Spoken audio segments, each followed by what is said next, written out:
bet you weren't expecting me, were ya? Turn your back for 1 second and I'm like, wazoo! Ninja skills. I consider it a dignified death. Not really. It was actually quite pathetic.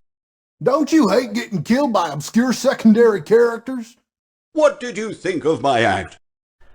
It seems that you have met your end. What a pity. You know, I don't feel too bad about it, though. After all, if it weren't me, it would have just been one of the others, I guess.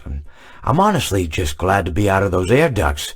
You know, it's not easy for a hippopotamus to fit up there, and not easy to get down either, and not as young as I used to be, as you can see.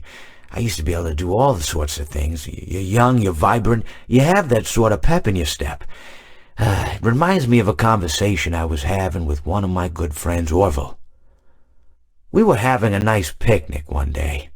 I believe it was summer. No, perhaps it was it the fall? Yes, it was the fall because the leaves had turned already. But I said to Orville, I says, Orville, I have a story to tell you. And Orville looked at me, kind of odd and said, what's it about? I said to him, not every story has to be about something, Orville. Sometimes a person just wants to talk. Why does everything have to be a story? I said to him. He just looked at me and he said, well, you said you had a story. And, he was quite right. I did, in fact. I told him I had a story. I suppose if a person just wants to talk, then it's best to not announce that you're telling a story. Telling a story does come with its own pressures and expectations, I suppose. After all, if you're just talking to a friend, then there's no more expectations than if you were talking into the wind. Words by themselves aren't expected to carry, aren't expected to stick. But if you announce you're telling a story, well then, there'd better be a point to it all, No one wants to sit and listen to someone ramble on and on and on with absolutely no end in sight.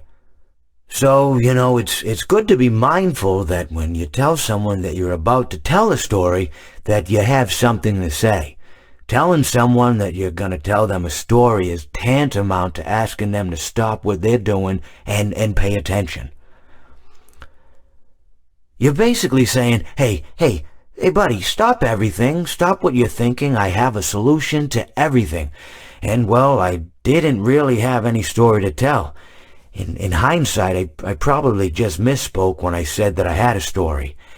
I think it would have just been better to tell Orville that I wanted to tell him something rather than tell him that I had a story. But, even then, it might have put too much importance on the whole thing. Either way, it was quite a nice day. I remember that we were drinking tea.